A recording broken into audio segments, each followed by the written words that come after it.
profitez pleinement, éteignez les lumières, mettez votre casque ou vos écouteurs, fermez les yeux, relaxez-vous.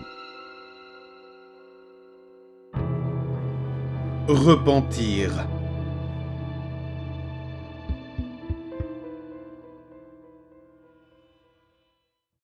J'aimerais vous raconter une histoire assez abominable dans laquelle j'ai été entraîné il n'y a pas très longtemps et qui n'en est toujours pas arrivée à sa conclusion à l'heure où je vous en parle. J'arrête ici tout de suite les éventuelles personnes qui viendraient assouvir une curiosité morbide, déplacée, qu'ils nourrissent avec des vidéos, photos ou autres enregistrements qu'on peut trouver sur les réseaux sociaux lorsque des choses horribles arrivent. Il n'y aura rien de tout ça. Ce n'est absolument pas dans mes intérêts, et les choses ont tellement dérapé que ça a fini chez la police et que, en tant que personne impliquée, je n'ai de toute façon pas le droit de publier quoi que ce soit qui pourrait compromettre l'enquête. Je ne trouve pas que cette expression ait beaucoup de sens, puisque l'interdiction porte uniquement sur tout média directement relié à l'affaire, mais qu'on ne m'a rien dit sur le fait de raconter ce qui s'est produit, mais passons.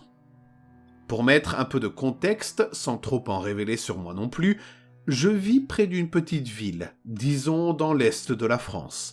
Ni trop paumée, ni trop grande. Le genre d'endroit où il se passe juste assez de choses pour ne pas mourir d'ennui. Et en même temps, trop peu pour qu'on puisse dire que l'endroit est vraiment vivant. En d'autres termes, une zone plus rurale qu'urbaine. La rubrique faits divers des actualités locales est souvent remplie de choses complètement inintéressantes, et aucune n'est suffisamment palpitante pour valoir l'attention des médias nationaux. On pourrait se dire qu'une affaire de tueur en série pourrait déroger à la règle, mais les choses ne sont pas aussi simples. Les choses ont commencé il y a quelques mois seulement. J'imagine que vous avez tous entendu parler des cas de piqûres mystérieuses en boîte de nuit. Deux sales histoires très inquiétantes. Je pense qu'on peut remonter à cette période pour le début. Avant d'aller plus loin, il faut que je vous donne un détail important pour la suite qui va aussi vous faire comprendre pourquoi je ne tiens pas tant que ça à être trop bavard sur mon identité. Je suis homosexuel et je n'ai pas fait mon coming out auprès de mon entourage. Je ne suis pas exactement dans la région la plus tolérante à ce sujet, donc je vis mon identité secrètement auprès d'autres personnes concernées et de quelques amis dans la confidence qui m'acceptent comme je suis. Tous les mois, pour décompresser de la vie de tous les jours et avoir un endroit où on peut cesser de jouer un rôle, on se retrouve 1 ou 2 fois et on va passer une soirée dans une boîte gay du coin. Rien d'aussi sordide que le veulent certaines représentations populaires répandues chez ceux qui ne nous comprennent pas. C'est une boîte complètement classique, dans laquelle il est fréquent de croiser des homosexuels, car on ne s'y fait pas embêter. Disons que c'est plus sympa que de boire des coups à côté de gens qui rigolent fort en disant qu'ils vont aller casser du PD. Par contre, les boissons ne sont pas moins chères qu'ailleurs. Donc, il y a quelques mois, je ne saurais plus trop dire quand exactement, des rumeurs inquiétantes ont commencé à circuler. 2 habitués qui étaient là quasiment tous les week-ends ont subitement cessé de venir à 2 semaines d'intervalle. Bien sûr, on ne s'en est pas aperçu tout de suite, car chacun a sa vie. On peut tomber malade, bref, il y a plein de raisons pour lesquelles ce genre de choses peut arriver. Pour tout dire, on aurait aussi bien pu ne pas s'en apercevoir, mais c'est que des amis du 2e se sont mis à sa recherche. Ils n'avaient plus aucune nouvelle après une sortie, et ils avaient peur qu'il lui soit arrivé quelque chose, soit une agression de rue, soit un gros problème dans son entourage. Ce genre de choses est plus fréquent qu'on ne le croit. Et les autorités locales n'aident pas beaucoup, car il arrive aussi régulièrement que des jeunes gays fuguent de chez eux pour fuir des situations familiales trop compliquées. De là à se prendre des homos disparaissent tous les mois et on les retrouve à l'autre bout de la France sains et saufs. Quand on signale une disparition, il n'y a qu'un pas. Mon groupe de potes et moi, on a entendu parler de ces rumeurs un peu après tout le monde. C'est en partie dû au fait que l'on n'allait pas si souvent que ça en boîte non plus. Avec le climat actuel pour les gens comme nous dans la région, les histoires de piqûres et maintenant ça nous a évidemment incité à être sur nos gardes quand on sortait. Mais, on avait de toute façon l'habitude des risques d'agression. Alors on n'a pas tant redoublé de prudence que ça non plus au début. Mais cela a changé quand une troisième disparition inquiétante s'est ajoutée. Mais à part vérifier un peu plus si tout le monde était bien rentré après nos soirées, on n'a pas vraiment changé nos habitudes. Ça a complètement changé quand ça nous est tombé dessus. Ce soir-là, on s'était retrouvé chez un de nos potes que j'appellerais A, qui vit encore chez ses parents à une vingtaine de minutes en voiture de notre boîte. Il n'est pas plus outé que moi, mais il arrive régulièrement que sa famille quitte le domicile pour une ou deux soirées en lui laissant les clés de leur deuxième voiture. Donc c'est un autre lieu où on se retrouve de temps à autre. C'est un endroit assez agréable. La maison est de loin la plus grande de celle de notre groupe, avec 2 étages et une cave dans laquelle il y a un grand four à pizza traditionnel. Il n'y a que la déco qui est un peu déroutante. La famille Da est très pieuse et le montre abondamment. Je peux vous assurer que de parler ouvertement de notre sexualité sous le regard impérieux des portraits de saints et d'archanges a quelque chose d'un peu étrange au début. Nous étions 5. A, M, S, V et moi. 7 si on compte Michel et Raphaël, les 2 perroquets de la famille, qui se promènent librement dans la maison tant que quelqu'un est là pour les surveiller. Mais on ne les a évidemment pas emmenés. On avait simplement commencé l'apéro à 18h en jouant à des jeux idiots, en faisant des vidéos pour nos stories sur nos réseaux sociaux et en passant à la cave se préparer rapidement chacun sa pizza. On comptait partir moins de 2 heures plus tard et rentrer dans la nuit. Les oiseaux avaient l'air d'avoir compris car ils restaient près de la porte d'entrée. Le perroquet Michel nous suivait même dans la cave et nous disait avec sa voix criarde et sa prononciation approximative qu'on se trouve qu'il était l'heure de partir, tout en essayant de nous chipper un peu de garniture. Ça nous a amusés, mais il a fallu un peu aider A à les faire regagner leur cage quand il a été temps de se mettre en chemin. En soi, la soirée en elle-même n'a rien eu de remarquable, au moins au début. Nous n'avons pas particulièrement fait d'excès. On a un peu dansé, parfois entre nous, parfois de notre côté. V a remarqué un garçon qui a eu l'air de lui plaire et a pris un verre avec lui avant de revenir vers nous en haussant les épaules. Bref, rien d'extraordinaire. Une soirée parmi tant d'autres. Évidemment, vous devez déjà vous douter que V a commencé à se sentir bizarre. Le genre de sensation qu'on décrit quand on est victime de GHB. S et moi sommes allés voir le gars avec lequel il avait bu pour le confronter, tandis qu'il restait avec A et M. Le mec nous a dit qu'il n'y était pour rien et qu'on n'avait qu'à aller se faire voir si on ne le croyait pas. Le videur a fini par intervenir pour savoir ce qui se passait et l'a sorti. On a décidé de ne pas trop s'attarder pour permettre à V de se remettre dans de bonnes conditions. A nous a ramenés un par un chez nous et plus tard dans la nuit, on a bien reçu un SMS de V, nous disant qu'il se sentait toujours mal, mais qu'il était en sécurité dans son lit. 3 jours plus tard, nous étions au commissariat pour faire notre déposition, car V n'avait plus donné de signe de vie depuis. On n'a pas voulu croire que c'était lié aux rumeurs, car c'était trop abominable de penser que quelque chose avait pu lui arriver. D'autant plus alors qu'on était bien restés tous ensemble pour éviter tout problème.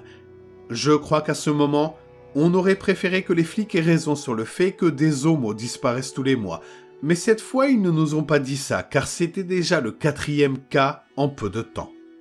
En dehors de l'inquiétude mortelle pour mon ami, le plus dur pour moi était de noyer le poisson au sujet des circonstances exactes de sa disparition auprès de mon entourage. Il n'était pas possible de cacher l'incident, mais j'ai autant que possible fait en sorte de ne pas trop aller dans les détails. D'autant plus que le commentaire de ma mère selon lequel il n'aurait sans doute pas eu de problème s'il ressemblait un peu plus à un vrai mec a complètement refroidi toute envie de chercher du soutien de leur côté. La suite, on la voit dans de nombreuses séries de qualité moyenne qui remplissent la catégorie policier des catalogues de Netflix, en un peu plus sordide. Après notre déposition qui mentionnait l'incident en boîte, il ne s'est à peu près rien passé pendant plusieurs jours. Nous n'avons été occupés que par nos propres recherches pour tenter de retrouver notre ami, le quotidien devenu tout bonnement insupportable de nos emplois, et par un léger accès de paranoïa, quand l'un des 2 perroquets Da a été retrouvé mort dans sa cage un soir, le cou brisé. Après ça, il nous a écrit pendant quelques jours, quasiment tous les soirs, qu'il avait l'impression que des gens rôdaient dans son jardin et l'observaient, mais il ne lui est heureusement rien arrivé. Et puis, un matin, on a été rappelé pour nous indiquer que V avait été retrouvé inconscient, ligoté et les yeux bandés, dans une sorte de grange semi-enterrée, dans un bois, juste derrière l'endroit où vit le gars avec lequel il avait bu un verre en boîte. Il se trouvait qu'il vivait à peine à 10 minutes en voiture de la boîte, parmi les dernières maisons avant la franche campagne. On nous a prévenu à l'avance qu'on risquait d'avoir un choc et qu'on pouvait nous recommander des spécialistes si on en ressentait le besoin. Et il était effectivement vraiment dans un état qui nous a tous traumatisés à plusieurs degrés, au point que M a complètement cessé de nous voir, même s'il nous arrive de temps en temps d'échanger des messages, et K et S ont juré de ne plus remettre les pieds dans un club. Les ongles de V avaient été arrachés. On lui avait cloué la langue à un crucifix et sectionné les testicules. Et sur son corps, les mots « c'est l'heure du repentir » avaient été tracés à plusieurs endroits au cutter. Nous avions manifestement croisé la route d'un illuminé. Parmi les effets personnels du gars qui ont été retrouvés, il y avait une Bible et surtout une tablette qui ne servait visiblement qu'à consigner ce qui semblait être un journal intime, grâce auquel on a pu retrouver les autres victimes. Malheureusement, elles n'ont pas eu la même chance que V, si on peut parler de chance. C'étaient des emplacements de lieux d'inhumation qui figuraient dans les notes. Lorsqu'ils ont été déterrés et sortis des grands sacs poubelles étanches noirs dans lesquels le tueur avait mis leur corps, on a pu constater que les autres disparus avaient subi le même traitement. Extrémités mutilées, multiples, c'est l'heure du repentir, gravées au cutter sur leur corps. La mort avait systématiquement été causée par la même chose. Leurs visages avaient été plongés dans des flammes et ils étaient morts d'asphyxie. Le journal retraçait dans un style très décousu le chemin de vie d'une personne qui, comme nous, n'avait pas connu l'acceptation dans son entourage à cause de son orientation sexuelle. C'était là notre seul point en commun. Ce gars avait vrillé et s'était secrètement tourné vers la religion dans l'espoir de trouver un remède ou un moyen d'expier ses péchés. Il s'était mis dans la tête qu'il était une abomination pervertie par le diable et que l'élimination sacrificielle d'autres individus portant les mêmes souillures lui permettrait de suivre un chemin de repentance qui pourrait lui offrir un espoir de miséricorde dans l'au-delà. Une histoire qui aurait pu être triste si elle n'avait pas eu des conséquences aussi dramatiques.